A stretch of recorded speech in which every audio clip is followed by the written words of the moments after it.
आज के हमारे इस यूट्यूब चैनल एजुकेशन 2.0 में आपका स्वागत है।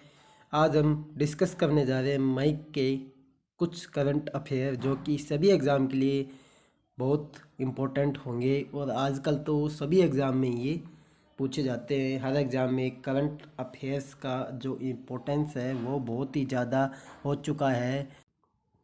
उससे क्वेश्चन स्टार्ट करने से पहले हम कुछ मोटिवेशन कोट देख लेते हैं जो कि और उससे पहले लाइक एंड सब्सक्राइब करना ना भूलिए हमारे चैनल को। और चलते हैं हमारे मोटिवेशन कोटेशन की तरफ। ठीक है। Once one you replace negative thought with positive once you will start having positive result.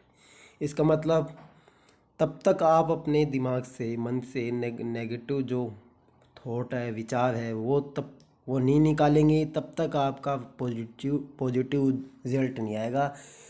चाहे आप किसी भी एग्ज़ाम की तैयारी कर रहे हो तब तक आप नेगेटिव सोचोगे तब तक उसमें क्लियर नहीं कर पाओगे, सिलेक्शन नहीं हो पाएगा आपका।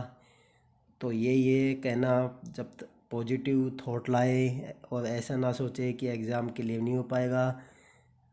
जो क्लियर करने वाले हैं आज तक जो सिलेक्शन ले चुके हैं वो भी तो इंसान ही है, वो भी उन्होंने भी क्लियर किया है, वो भी आपकी तरह ही इंसान है। तो आप भी कर सकते हैं, ऐसी कोई बात नहीं है। बस पॉजिटिव रहे हमेशा। और चलते अपने क्वेश्चंस की तरफ।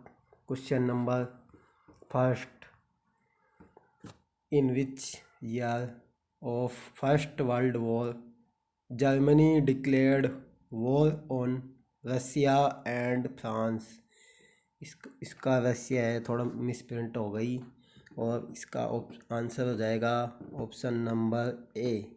ऑप्शन नंबर 1914 में क्यों हुआ? क्योंकि जो कि इसमें कहा गया क्वेश्चन में प्रथम विश्व युद्ध में जो रसिया और फ्रांस के बीच किसने घोषित किया प्रथम विश्व युद्ध को? तो ये हो गया 1914 में घोषित किया था जर्मनी ने। ठीक है, इस क्वेश्चन में आपको बता रखा है। और प्रथम विश्व युद्ध जो स्टार्ट हुआ था 28 जुलाई 1914 में स्टार्ट हुआ था और ख़त्म कब हुआ था? 11 नवंबर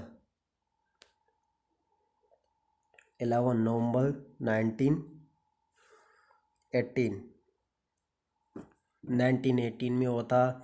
और एक और बात बताता हूँ, जो रशियन रिवॉल्यूशन हुआ था 1917 में, रिवॉल्यूशन क्रांति है एक, जो कि पहले जो डेवलपमेंट होता है ना, विकास होता है देश का विकास, जो इंडस्ट्रीज डेवलप होती है वहाँ पे इंडस्ट्रीज़ का विकास होता है, उसको ही क्रांति बोलते हैं। हर चीज़ में जो विकास होना उसको ही क्रांति बोला जाता है।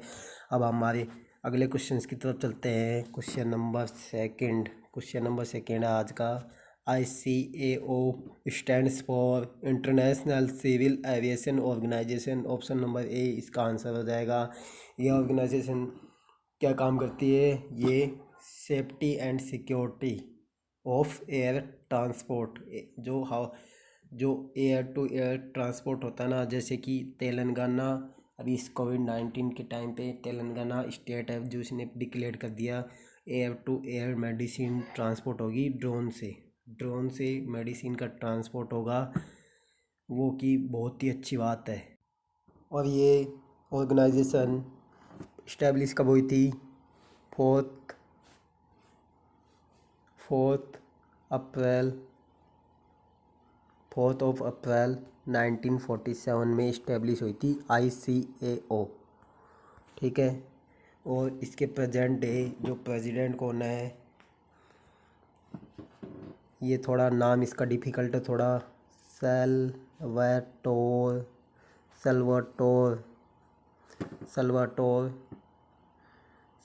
इसका सल्वाटोर सिचियातानो।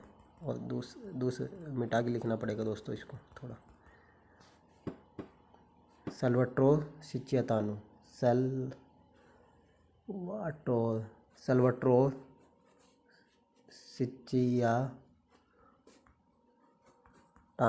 सिचियाटानो इसका नाम है प्रेसिडेंट का, जो करंट डे है, जो हर एग्ज़ाम में पूछा जा सकता है आपसे। और चलते हैं हमारे अगले क्वेश्चंस की तरफ, जो कि बहुत ही इम्पोर्टेंट है। और India first technical film dash in early 1950 was produce by, ये है दोस्तों कौन सी फिल्म है जो टेक्निकलर में हुई थी, पब्लिश हुई थी, और इसका प्रोड्यूसर कौन है 1950s में, बताओ। इसका ऑप्शन नंबर हो जाएगा इसका ए, ऑप्शन नंबर ए, झांसी की रानी। झांसी की रानी जो कि मूवी का नाम है, और प्रोड्यूस किसने किया था, प्रोड्यूस सौरभ मोदी ने इसको प्रोड्यूस किया था। और हम चलते हैं अपने अगले क्वेश्चन की तरफ। Question number 4, India largest deposit of dash in the world, मतलब इंडिया के पास विश्व में सबसे ज़्यादा किसका डिपॉजिट है, माइका, इसको मीका भी बोल सकते हैं, माइका मतलब हिंदी में क्या बोलेंगे इसको, अब रख अबरक बोला जाता है इसको हिंदी में। और मैक्सिमम इंडिया में कौन से स्टेट में मैक्सिमम प्रोड्यूस किया जाता है, ये आंध्र प्रदेश में। आंध्र प्रदेश में सबसे ज़्यादा ये प्रोड्यूस किया जाता है। चलते हैं हमारे अगले क्वेश्चन की तरफ। Question number fifth, how many Lok Sabha seats belong to Rajasthan. Rajasthan से एक लोकसभा की कितनी सीटें हैं, मैं बता देता हूँ आपको। इसको हो जाएगा बी, 25 सीटें हैं राजस्थान से। और टोटल लोकसभा में कितनी सीटें हैं, टोटल है 543, टोटल सीटें हैं 543 सीटें हैं टोटल। और इसमें से 530 सीट्स है स्टेट्स की, और 13 सीटें हैं यूनियन टेरिटरी मतलब जो कि केंद्र शासित प्रदेश होते हैं उनकी है 13, मतलब टोटल सीट्स जुड़ के हो जाती है 543। और राज्यसभा की कितनी सीटें हैं, राज्यसभा की है 250। और वैसे तो स्टेट्स के हैं 238, परंतु इसमें 12 और जुड़ती है, जो कि 12 सीटें और जुड़ती है, जो कि नॉमिनेट होते हैं। ये 12 सीट्स नॉमिनेट की जाती है किसके द्वारा, बताइए, गैस कीजिए, प्रेसिडेंट इसको नॉमिनेट करता है। 12 सीटों को हो गई है 1250, 1238 तो रहती है हमेशा, ठीक है।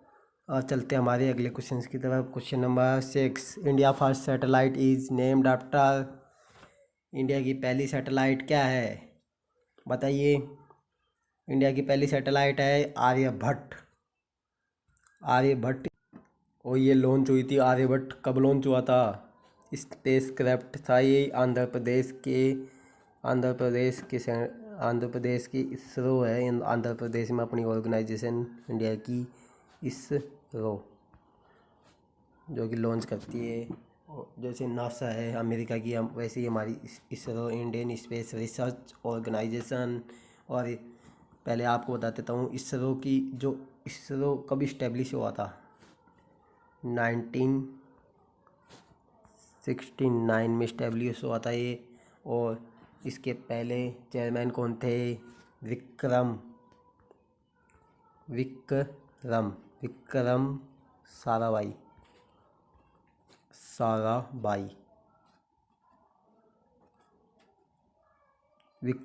विक्रम साराभाई इसके पहले चेयरमैन थे। अभी कौन है, डॉक्टर के सिवन इसके करंट डे चेयरमैन है, ठीक है।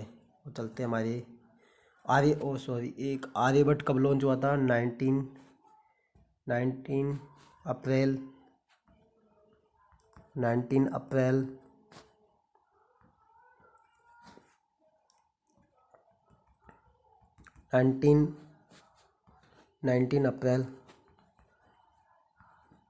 अप्रैल 1975 में लॉन्च हुआ था ये आर्यभट्ट, जो कि स्पेस क्राफ्ट था इंडिया का, ठीक है।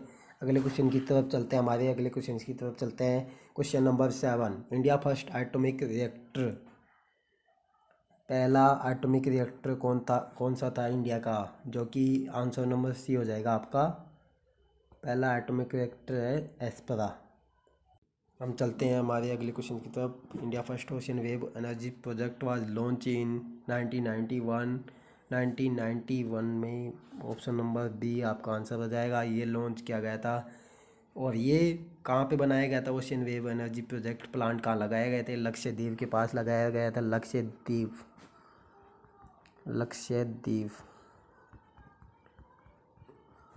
और दोस्तों आपको बता दूँ, लक्षद्वीप हमारी केंद्र शासित प्रदेश है, यूनियन टेरिटरीज है। और लक्षद्वीप का एक और बात बता देता हूँ आपको, जो कि एग्ज़ाम के लिए बहुत महत्वपूर्ण है। लक्षद्वीप का हाई कोर्ट कहाँ है, ये बताइए। लक्षद्वीप का हाई कोर्ट है केरला में। केरला में हाई कोर्ट है लक्षद्वीप का। ऐसे ही बता दूँ आपको, पांडुचेरी है। पांडुचेरी हमारी यूनियन टेरिटरीज है। उसमें स्पेशली सीएम, चीफ मिनिस्टर वो अपॉइंट होते हैं। और उसका है हाई कोर्ट का है तमिलनाडु में, उसका हाई कोर्ट तमिलनाडु में, पांडुचेरी का हाई कोर्ट। ठीक है दोस्तों। और एक और बता दूँ, अंडमान निकोबार वो भी यूनियन टेरिटरीज है। उसका हेडक्वार्टर कहाँ है? उसका हेडक्वार्टर है वेस्ट बंगाल में। वेस्ट बंगाल में हेडक्वार्टर उसका। ठीक है दोस्तों। और ये थी छोटी सी इंफॉर्मेशन जो आपको पसंद आई होगी। और चलते हैं हमारे अगले क्वेश्चन की तरफ। क्वेश्चन नंबर 10 है, in which of the following year the membership of the security council was increase from 11 to 15 under article 23। और सिक्योरिटी काउंसिल क्या है दोस्तों? सिक्योरिटी काउंसिल ये है यूएन की यूएन सिक्योरिटी काउंसिल बोला जाता है इसको, जो कि यूएन में कितने मेंबर है टोटल? प्रेजेंट टाइम में 15 मेंबर है टोटल। और 15 में से 10 मेंबर तो नॉन परमानेंट है, जो कि अस्थायी है। और स्थायी कौन से है? परमानेंट मेंबर कितने हैं? 5 है परमानेंट मेंबर। स्थायी मेंबर 5 कौन कौन से 5 में से कौन कौन से आते हैं? चाइना हो गया एक तो, चाइना। और फ्रांस, जो अपन ने शुरू में पढ़ा था, फ्रांस।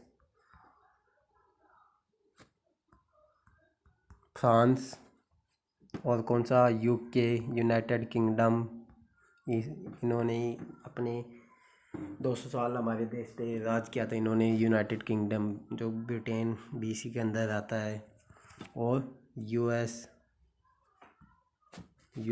रसिया हो गया एक तो।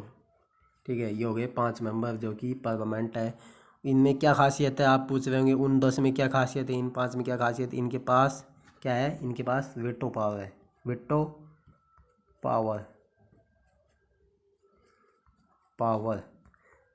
क्या होती है? वेटो पावर वो होती है जो कि पूरा, जो कि वर्ल्ड में जो कि टॉपिक चल रहे होते हैं, कोई भी मुद्दा हो, उसी पे ही डिसीजन पे किसी एक 5 में से एक कंट्री ने मना कर दिया तो वो डिसीजन कैंसिल हो जाएगा, वो बात नहीं मानी जाएगी, कोई भी डिसीजन पास नहीं होगा। जैसे कि अभी एग्जांपल लेके बताऊँ आपको, पाकिस्तान का मुद्दा चला था, पाकिस्तान को ब्लैक लिस्ट में डालने के लिए बोला गया था। तो पाकिस्तान के साइड में ही चाइना आ गया था, चाइना ने मना कर दिया था ब्लैक लिस्ट में डालने के लिए। तो उसको ग्रे लिस्ट में रखा गया है, अभी उसको मौका दिया गया है थोड़ा सुधरने के लिए। और कौन सी ऑर्गेनाइजेशन, ये और बता देता हूँ आपको, कौन सी ऑर्गेनाइजेशन डालती है ब्लैक लिस्ट और ग्रे लिस्ट में?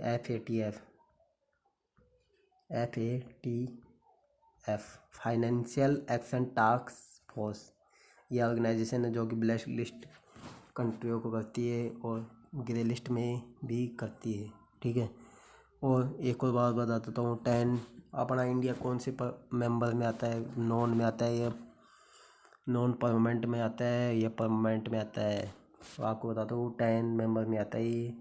नॉन परमानेंट मेंबर में अभी रिसेंटली अपॉइंट हुआ था, ये दूसरी बार हुआ था, मेरे को ठीक से ध्यान नहीं है कि दूसरी बार हुआ था, तीसरी बार तो शायद दूसरी बार होगा या तीसरी बार होगा। ये हुआ था अभी रिसेंटली अपॉइंट हुआ था, इंडिया 10 परमानेंट नॉन में हुआ था ये। अभी इसको परमानेंट मेंबर में डालने के लिए कहा जा रहा है इंडिया को। इंडिया को 10 परमानेंट मेंबर में डालने के लिए बोला जा रहा है। देखो क्या होता है आगे, देखते हैं डालते हैं कि नहीं डालते इंडिया को। और दोस्तों आपको बता दूँ, ये इसका आंसर हो जाएगा बी इसका आंसर हो जाएगा। और यूएन की स्थापना कब हुई थी? यूएन सिक्योरिटी काउंसिल की स्थापना कब हुई थी? 1945 में। 1945 में स्थापना हुई थी इसकी, इस्टेब्लिश हुई थी यूएन। ठीक है, चलते हैं हम। और इसका हेडक्वार्टर कहाँ है? ये भी यूएस में ही है इसका हेडक्वार्टर, वाशिंगटन डीसी में। ठीक है। और दोस्तों धन्यवाद। और कुछ भी इम्प्रूवमेंट की ज़रूरत हो वीडियो में तो बताइए, और कमेंट सेक्शन में ज़रूर बताइए। और लाइक शेयर एंड सब्सक्राइब करना ना भूलिए दोस्तों।